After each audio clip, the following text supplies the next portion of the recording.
एक बार आप सभी का फिर से आपके अपने चैनल किस्से कहानियाँ और हम में बहुत बहुत स्वागत है। आज की हमारी कहानी का शीर्षक है सूनी सुहाग सेज। दोस्तों, अभी तक अगर किसी ने चैनल को सब्सक्राइब नहीं किया है तो पहले प्लीज़ चैनल को सब्सक्राइब कर लीजिए और साथ में लगे नोटिफिकेशन बटन को प्रेस कर दीजिए, जिससे आने वाली वीडियो का नोटिफिकेशन सबसे पहले आपको मिल जाए। नील और जिया की शादी हो गई। जिया विदाई के बाद अपने ससुराल आई और सारी रस्में निभाते निभाते शाम हो गई। शाम को उसकी सास नील और जिया को अपनी कुलदेवी के दर्शन के लिए ले गई। रात को सज धज के लाल साड़ी पहनकर जिया शर्माती हुई फूलों की सेज पर बैठी नील का इंतजार कर रही थी। मन में अपने कई सपने लिए नील आएगा, उसका घूंघट उठाएगा, फिर उसकी तारीफ करेगा, फिर वह दोनों हमेशा के लिए एक हो जाएंगे। तभी दरवाजा खुला, वह सपनों की दुनिया से बाहर आई। नील कमरे में आ गया। वह जैसे जैसे पास आ रहा था उसके दिल की धड़कनें बढ़ रही थी। वह आया, उसने अपना तकिया लिया और चादर उठाई और सोफे पर जाकर सो गया।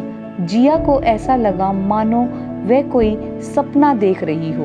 उसे अपना घूंघट उठाया और नील को देखती ही रह गई। उसकी आंखें नम हो गई। सोचने लगी, आखिर ऐसी कौन सी गलती हो गई उससे।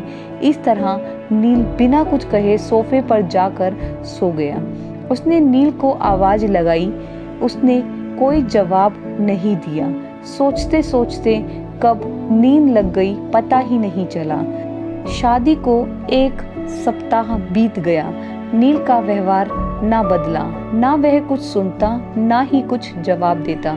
दिन में सबके साथ बैठा रहता, जिससे बातें करने का मौका नहीं मिलता, और रात को देर से कमरे में आता और सो जाता।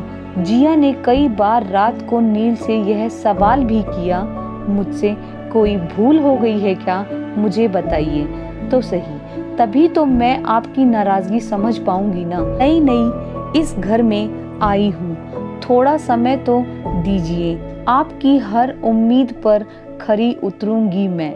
रात को नील से किए गए हर सवाल के जवाब में उसे मिलती तो सिर्फ चुप्पी।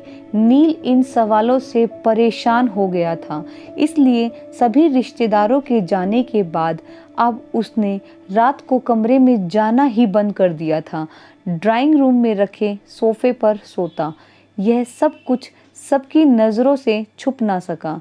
जिया के प्रति नील का रुख, उपेक्षित बर्ताव देख सभी अचंभित और दुखी थे। जिया बहुत ही मिजाज लड़की थी।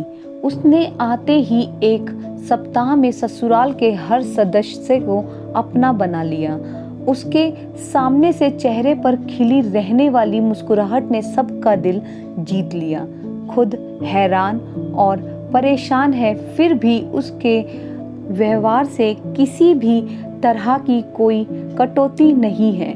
हाँ, पर उसकी झील सी गहरी आंखों में सारे सवाल जरूर थे, पर किसी किस्म की कोई शिकायत नहीं थी उनमें कि नील उससे क्यों कटा रहता है, या उसे अपनी पत्नी का दर्जा क्यों नहीं दे पा रहा है। मैं अगर इसका उत्तर जानना चाहती भी तो आखिर जवाब क्या देते उसे।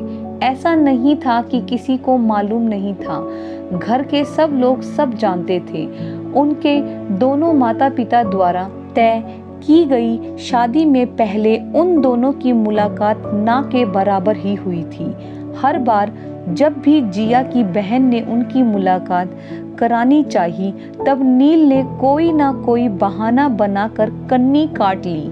नील जैसा हैंडसम और अच्छी नौकरी करने वाला जीवन साथी मिलने की खुशी में जिया का ध्यान इस तरफ तो गया ही नहीं था कि शायद अपने माता पिता के दबाव में आकर ही शादी कर रहा था।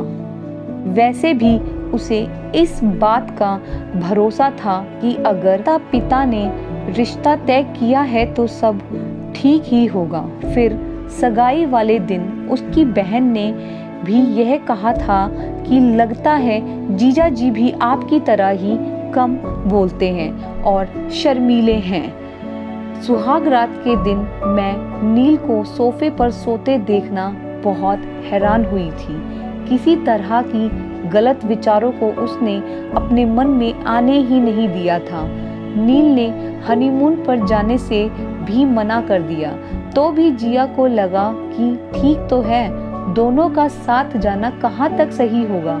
लेकिन धीरे धीरे इतना तो जान गई थी कि कुछ बात जरूर है, जिसकी वजह से उसने एक दूसरे से दूरी बना रखी है। वह सोचती है ससुराल वालों उसका साथ देते हैं और सब अपने आप ठीक हो जाएगा। मैं अपनी तरफ से यह कोशिश करती कि उसकी ओर से कोई गलती ना हो जाए। एक दिन रविवार था, सब टीवी देख रहे थे। नील बालकनी में बैठा था। छुट्टी वाले दिन जिया से बचने के लिए बालकनी का ही सहारा लेता। एक कप चाय मिलेगी क्या? नील की आवाज़ सुनी। जिया जल्दी से चाय बनाने के लिए रसोई में गई। चाय बनाती है। सासू माँ चाय का कप उठाने लगी। जिया ने सासू माँ की तरफ देखा तो उनकी नज़रें झुक गई। जिया का बालकनी की ओर ध्यान गया कि नील खाली चाय नहीं पीते हैं। बिस्किट देने गई तो उसके कदम रुक गए। ऐसा कब तक चलेगा? क्या गलती है जो तुम उसे सजा दे रहे हो? मेरे बस में कुछ भी नहीं है। मेरा दिल उसे नहीं अपना रहा है। क्या करूं? आप तो सब कुछ जानती हो। मैंने तो आप सबको मना ही किया था कि मेरी शादी मत करो। मैं किसी लड़की की जिंदगी बर्बाद नहीं करना चाहता था, पर आपने मेरी एक नहीं सुनी। जबरदस्ती में शादी करवाई। पर बेटा, तुम्हें नए सिरे से जिंदगी शुरू करने की कोशिश करनी चाहिए। अब किसी ऐसी लड़की की खातिर अपनी जिंदगी बर्बाद कर लेना कहाँ की समझदारी है? धोखा दिया है उसने तुम्हें, क्यों नहीं मान लेते हो तुम? और वह लायक थी ही नहीं, तुम्हें कभी खुश भी नहीं रख पाती, तो आखिर जिया में कमी ही क्या है? प्लीज माँ, प्लीज, इन बातों का अब कोई फायदा नहीं है। बंद भी करो ये सब बातें। और जिया रिचा की जगह कभी नहीं ले सकती। माना जिया बहुत अच्छी है, पर क्या वो रिचा की सुंदरता के आगे कहीं है? जरा भी नहीं। माँ गुस्से में बोली। आखिर उसके रूप सुंदरता ने तुझे क्या दिया? सिर्फ धोखा ही दिया है ना। उसमें अगर वह गुण होते ना तो वह तेरे प्यार की कद्र करती, तुझे सहारा देती, तुझे बीच मझधार में छोड़ किसी दूसरे लड़के से सगाई नहीं कर लेती। बहू को पत्नी के रूप में प्यार और विश्वास के साथ अपनाने की कोशिश करके तो देखो।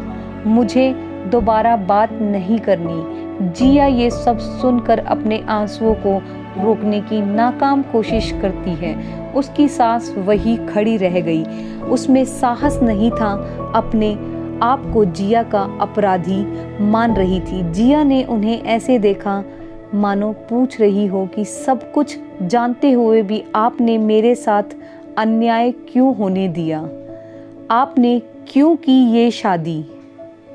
दोस्तों, कहानी कैसी लगी? कमेंट में अपनी प्रतिक्रिया जरूर दीजिएगा। नेक्स्ट पार्ट में जल्दी ही मिलते हैं। आगे की कहानी के लिए चैनल पर बने रहिएगा। धन्यवाद।